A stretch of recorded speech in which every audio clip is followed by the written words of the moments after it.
Hey guys, welcome back.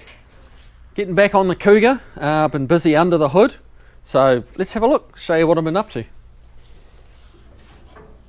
Now the first thing you're going to notice is this big bright orange supercharger.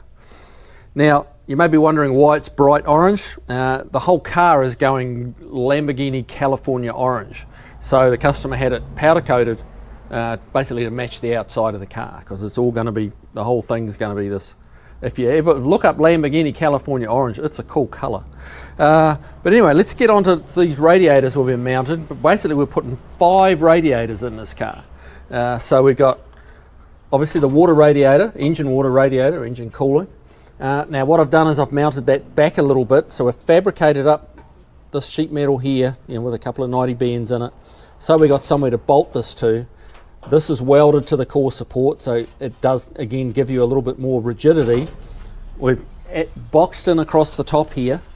Now normally, actually if you swing over to this one and look at this, this is what the core, okay, this is a Mustang, that's a Cougar, but it's the same core support, and you can see it's pretty flexy. Alright, so what I did was took some sheet metal, folded it down, folded it back, and basically boxed that in and welded that across there, and that is given, because we're hanging so much stuff off this core support, it needed to be stronger, so now it's like it's not going anywhere.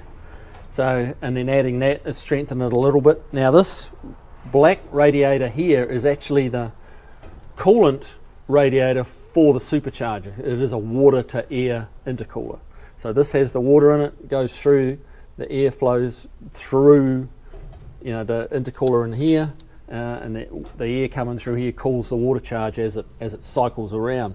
So you've got that one, and then in front of that we squeezed in the air conditioning radiator.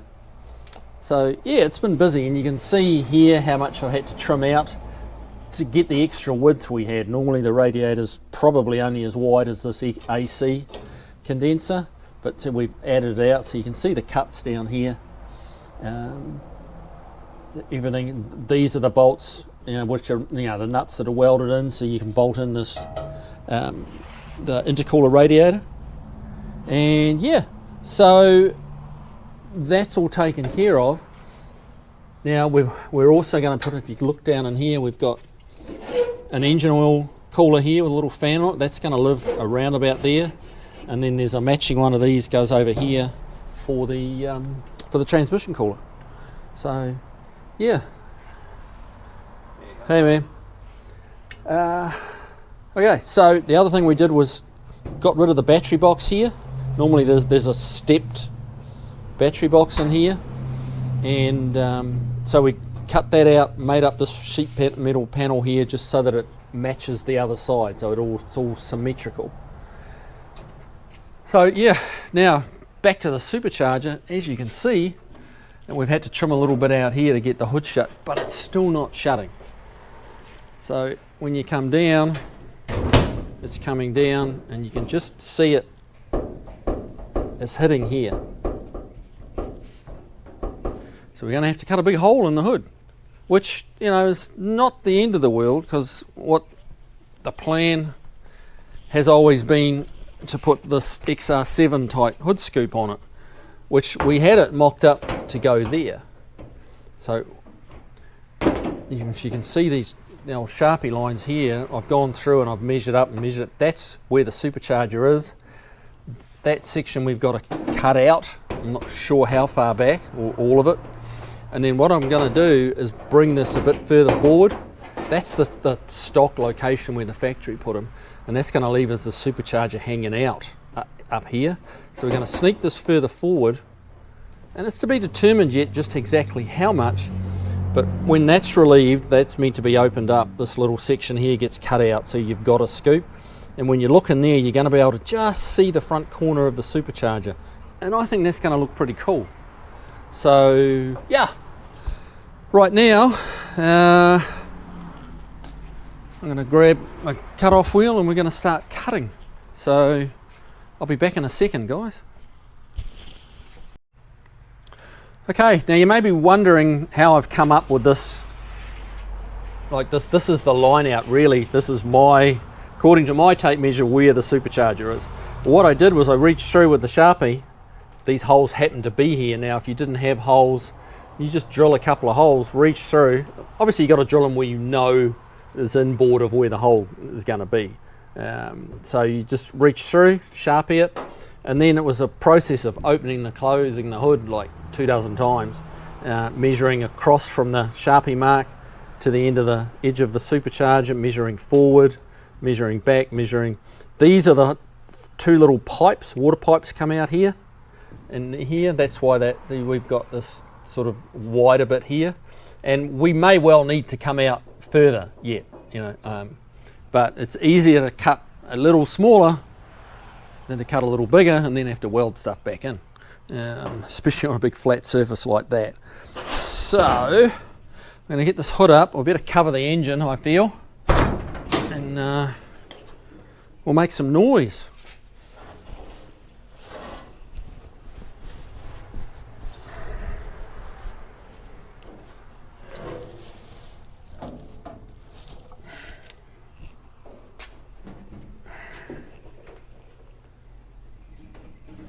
Obviously don't put it all the way down and cut it, because you're going to cut into the supercharger, which would be disastrous. The owner's very proud of his orange supercharger. He doesn't want big cut-off wheel marks through it. So.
Someone's going to criticise me for not putting earmuffs on, and I really, you're right to do that, because that is getting a bit noisy. So here we go.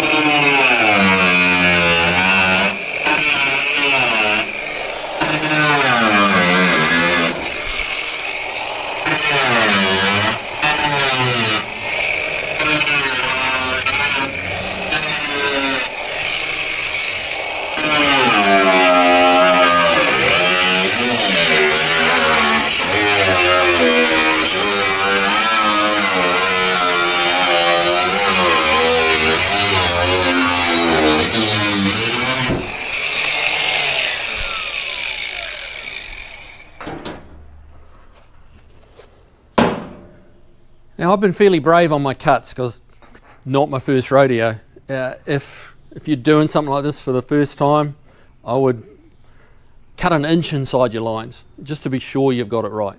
You know, I did measure multiple times and check. It's very quick on camera, but the reality is I'd spent 10 or 15 minutes marking that out, checking, double checking, rechecking. An old guy once told me, check, recheck, and double check your recheck.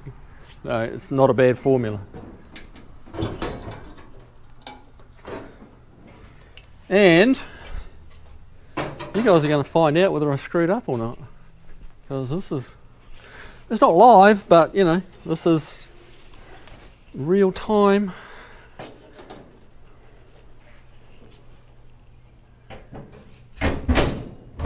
There we go. Now it's snug, because I was giving myself a little bit of wiggle room.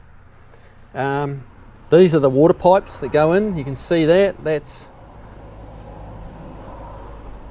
This hole is too small, you know, and that's okay, because it's much easier to trim a bit more. And we're still hitting here, so I wasn't sure how far back we'd need to go.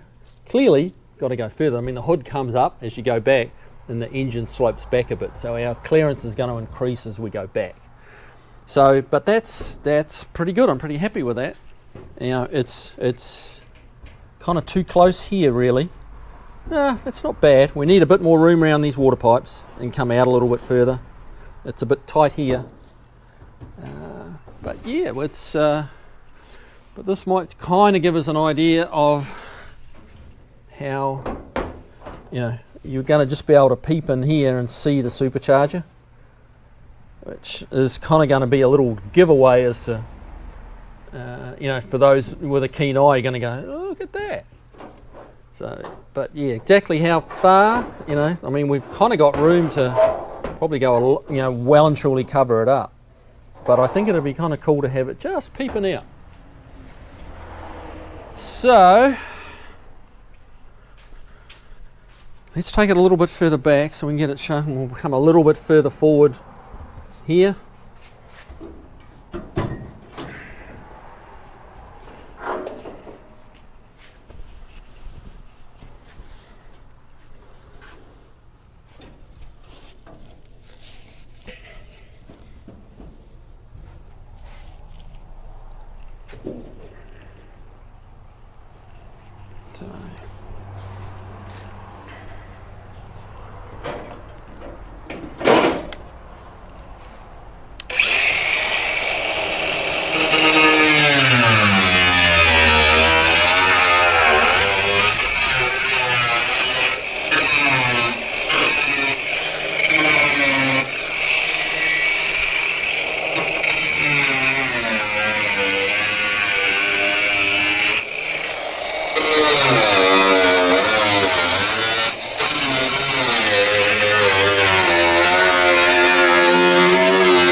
Let's just leave the sheet on for this little test fit.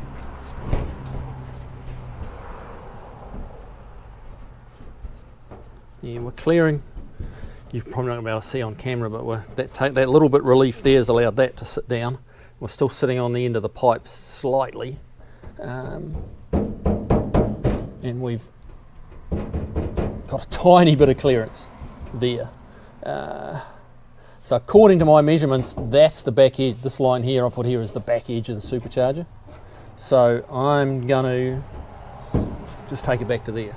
And then we're going to have room all around. Take this out a little bit more here so we can get down over the water pipes. I might actually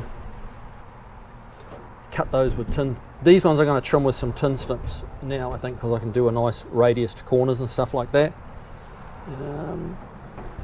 And we're just going to whiz through and chop the back of that out. I just want to make sure I'm going in, I'm going to mark it out, make sure we're going in a straight line.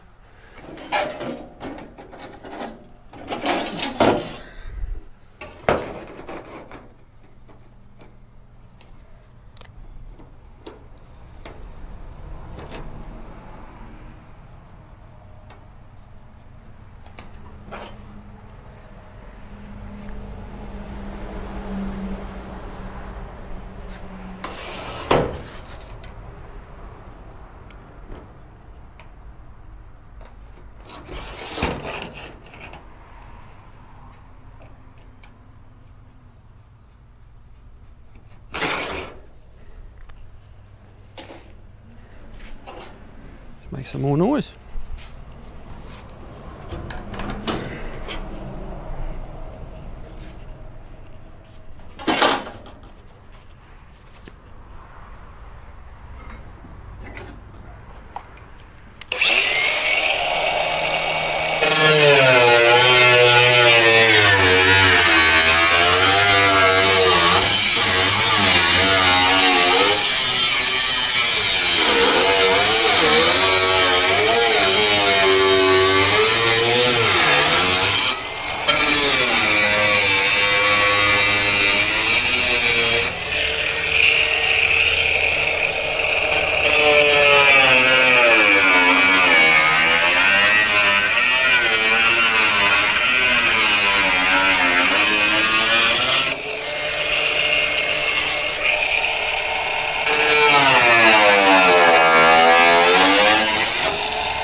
You're getting all Martin Scorsese on me there, Steve, with the camera work, huh? It was a cool shot from underneath, seeing all the sparks. There you go. So if you're going to get into this kind of work, buy yourself some good tin snips. These are Blue Point, which are made by Snap-on, and they're really good. You can cut nice thin edges. You know, you can get some Home Depot ones that are probably a third of the price. But what I love with these ones is that you can cut. I'll show you how. Like what cheap tin snips tend to roll the metal over. With this one, you can cut really super thin strips, and it doesn't roll the metal. So that's what I like about, you know, you pay the few extra dollars, and I'm not a Snap-on tool guy. Like, I struggle to pay that much money for a lot of their tools, but these, and I mean, these are high dollar as far as tin snips goes, but they're like 45 bucks a pair, so it's not a massive investment, but that enables you to cut super thin if you're trying to just fine tune your gaps or whatever it is you're trying to trim. So that's my little plug for Snap-on for free.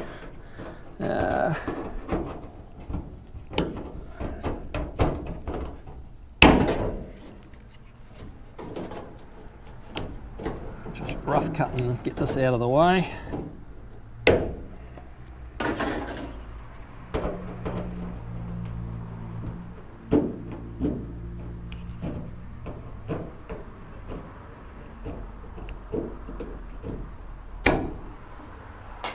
That's that. Do something similar over here. Now again, mark this out. I know, okay, I'm freehanding it. But I do it a lot, you know, so I kind of feel like I can get away with it.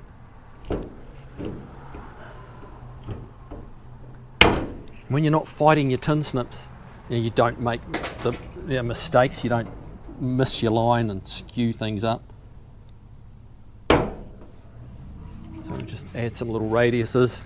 That's really to make it prettier from underneath, not from this is pretty much going to be covered, so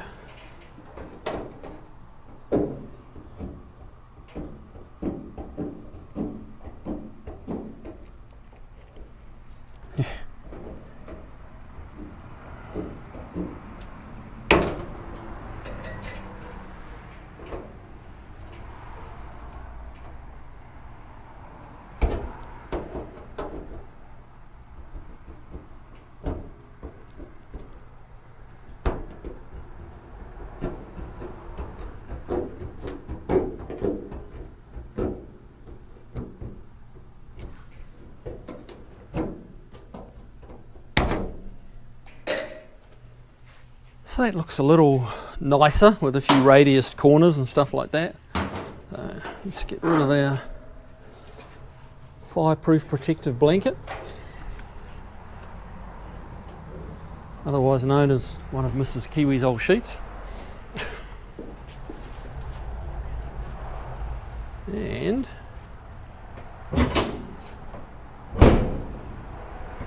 look at that! I'm not convinced you need a scoop at all. I think that looks pretty mean.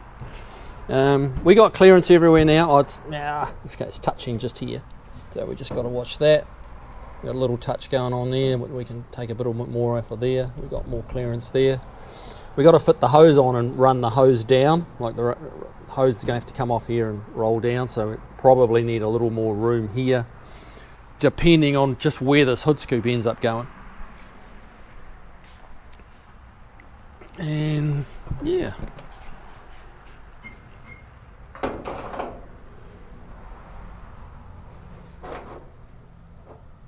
so obviously you're going to have to imagine it sitting down.